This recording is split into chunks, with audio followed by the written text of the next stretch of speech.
రాజులు 2వ గ్రంథము 15వ అధ్యాయము. ఇశ్రాయేలు రాజైన యెరోబాము ఏలుబడిలో 23వ సంవత్సరమందు యూదా రాజైన అమజ్యా కుమారుడైన అజర్యా ఏలనారంభించెను. అతడు 16 ఏండ్ల వాడై ఏలనారంభించి యెరూషలేమునందు 52 సంవత్సరములు రాజుగా ఉండెను. అతని తల్లి యెరూషలేము కాపురస్తురాలైన యెకొల్యా. ఇతడు తన తండ్రి అయిన అమజ్యా చర్య ఎంతటి ప్రకారము యెహోవా దృష్టికి నీతి గలవాడై ప్రవర్తించెను. ఉన్నత స్థలములను మాత్రము కొట్టివేయలేదు. ఉన్నత స్థలముల యందు జనులు ఇంకనూ బలులు అర్పించుచు ధూపము వేయిచూ ఉండిరి. యెహోవా ఈ రాజును మొత్తినందున అతడు మరణమగు వరకు కుష్ఠరోగి అయి ప్రత్యేకముగా ఒక నగరులో నివసించెను. గనుక రాజకుమారుడైన యోతాము నగరు మీద అధికారి అయి దేశపు జనులకు న్యాయము తీర్చువాడుగా ఉండెను.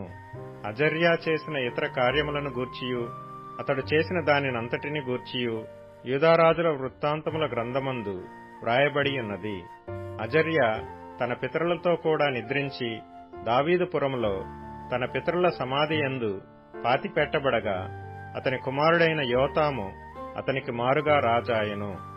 యూదారాజైన అజర్యా ఏలుబడిలో 38వ సంవత్సరమందు యెరోబాము కుమారుడైన జకర్యా షోమ్రోనులో ఇశ్రాయేలు వారిని 6 నెలలు ఏలెను. ఇతడు ఇశ్రాయేలు వారు పాపము చేయుటకు కారకుడగు నెబాతు కుమారుడైన యెరోబాము చేసిన పాపములను విడువక అనుసరించుచు తన పితరులు చేసినట్లుగా తానును యెహోవా దృష్టికి చెడుతనము జరిగించెను. యాబేషు కుమారుడైన షల్లూము అతని మీద కుట్ర చేసి జనులు చూచుచుండగా అతని మీద పడి అతనిని చంపి అతనికి మారుగా రాజాయెను.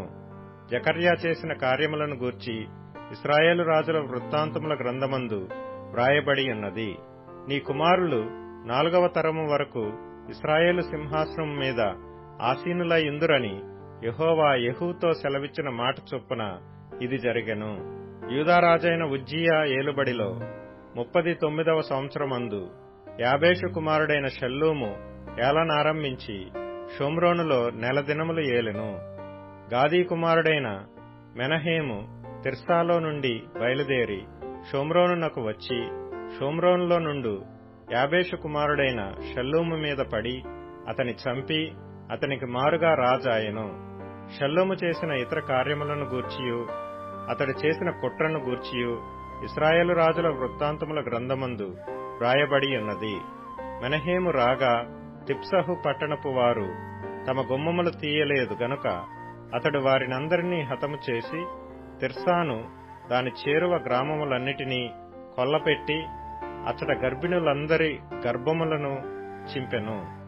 యూదారాజైన అజర్యా ఏలుబడిలో 39వ సంవత్సరమందు గాదీ కుమారుడైన మెనహేము ఇశ్రాయేలు వారిని ఏలనారంభించి షోమ్రోనులో 10 సంవత్సరములు ఏలెను. ఇతడును తన దినములన్నీయు ఇశ్రాయేలు వారు పాపము చేయుటకు కారకుడగు నెబాతు కుమారుడైన యెరోబాము చేసిన పాపములను విడువక అనుసరించుచు యెహోవా దృష్టికి చెడుతనము జరిగించెను. అష్షూరు రాజైన పూలు దేశము మీదకి రాగా మెనహేము తనకు రాజ్యము స్థిరపరచునట్లుగా పూలు చేత సంధి చేయించుకొనవలనని 2000 మణుగుల వెండి పూలునకు ఇచ్చెను. మెనహేము ఇశ్రాయేలులో భాగ్యవంతులైన గొప్పవారిలో ప్రతి మనిషి యొద్దను 50 తులముల వెండి వసూలు చేసి ఈ ద్రవ్యమును అష్షూరు రాజునకిచ్చెను గనుక అష్షూరు రాజు దేశమును విడిచి వెళ్లిపోయెను. మెనహేము చేసిన ఇతర కార్యములను గూర్చియు అతడు చేసిన దానినంతటిని గూర్చియు ఇశ్రాయేలు రాజుల వృత్తాంతముల గ్రంథమందు వ్రాయబడి ఉన్నది. మెనహేము తన పితరులతో కూడా నిద్రించిన తరువాత అతని కుమారుడైన పెకహ్యా అతనికి మారుగా రాజాయెను. యూదారాజైన అజర్యా ఏలుబడిలో 50వ సంవత్సరమందు మెనహేము కుమారుడైన పెకహ్యా షోమ్రోనులో ఇశ్రాయేలు వారిని ఏలనారంభించి 2 సంవత్సరములు ఏలెను. ఇతడును ఇశ్రాయేలు వారు పాపము చేయుటకు కారకుడగు నెబాతు కుమారుడైన యెరోబాము చేసిన పాపములను విడువక అనుసరించుచు యెహోవా దృష్టికి చెడుతనము జరిగించెను. ఇతని క్రింద అధిపతియు రెమల్యా కుమారుడునైన పెకహు కుట్ర చేసి తన యొద్దనున్న గిలాదీయులైన 50 మందితోనూ అర్గోబుతోనూ అరీహేనుతోనూ కలిసికొని షోమ్రోన్లోనున్న రాజనగరులోని అంతఃపురమందు అతనిని చంపి పెకహ్యాకు మారుగా రాజాయెను. పెకహ్యా చేసిన ఇతర కార్యములను గూర్చియు అతడు చేసిన దానినంతటినీ గూర్చియు ఇశ్రాయేలు రాజుల వృత్తాంతముల గ్రంథమందు వ్రాయబడి ఉన్నది. యూదారాజైన అజర్యా ఏలుబడిలో 52వ సంవత్సరమందు రెమల్యా కుమారుడైన పెకహు షోమ్రోనులో ఇశ్రాయేలును ఏలనారంభించి 20 సంవత్సరములు ఏలెను. ఇతడును ఇశ్రాయేలు వారు పాపము చేయుటకు కారకుడగు నెబాతు కుమారుడైన యెరోబాము చేసిన పాపములను విడువక అనుసరించుచు యెహోవా దృష్టికి చెడుతనము జరిగించెను.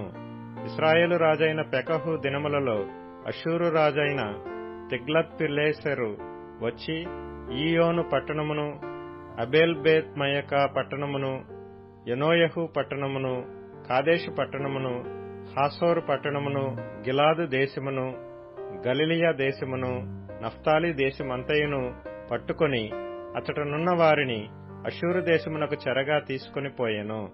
అప్పుడు ఏలా కుమారుడైన హోషేయ ఇశ్రాయేలు రాజును రెమల్యా కుమారుడైన పెకహు మీద కుట్ర చేసి అతని మీద పడి అతని చంపి యూదారాజైన ఉజ్జియా కుమారుడైన యోతాము ఏలుబడిలో 20వ సంవత్సరమున అతనికి మారుగా రాజాయెను. పెకహు చేసిన ఇతర కార్యములను గూర్చియు అతడు చేసిన దానినంతటినీ గూర్చియు ఇశ్రాయేలు రాజుల వృత్తాంతముల గ్రంథమందు వ్రాయబడి ఉన్నది. ఇశ్రాయేలు రాజును రెమల్యా కుమారుడునైన పెకహు ఏలుబడిలో 2వ సంవత్సరమున యూదారాజైన ఉజ్జియా కుమారుడగు యోతాము ఏలనారంభించెను. అతడు 25 ఏండ్ల వాడై యెరూషలేమునందు రాజై 16 సంవత్సరములు ఏలెను. అతని తల్లి సాదోకు కుమార్తె అయిన యెరూషా. ఇతడు యెహోవా దృష్టికి నీతిగా ప్రవర్తించి తన తండ్రి అయిన ఉజ్జియా చర్యను పూర్తిగా అనుసరించెను. అయినను ఉన్నత స్థలములను కొట్టివేయకుండెను. జనులు ఉన్నత స్థలములందు ఇంకనూ బలులనర్పించుచు ధూపము వేయుచూ నుండిరి. ఇతడు యెహోవా మందిరమునకున్న ఎత్తైన ద్వారమును కట్టించెను. యోతాము చేసిన ఇతర కార్యములను గూర్చియు అతడు చేసిన దానినంతటినీ గూర్చియు యూదారాజుల వృత్తాంతముల గ్రంథమందు వ్రాయబడి ఉన్నది. ఆ దినములలో యెహోవా సిరియారాజైన రెజీనును రెమల్యా కుమారుడైన పెకహును యూదాదేశము మీదికి పంపనారంభించెను. యోతాము తన పితరులతో కూడా నిద్రించి తన పితరుడైన దావీదుపురమందు తన పితరుల సమాధిలో పాతిపెట్టబడెను. అతని కుమారుడైన ఆహాజు అతనికి మారుగా రాజాయెను.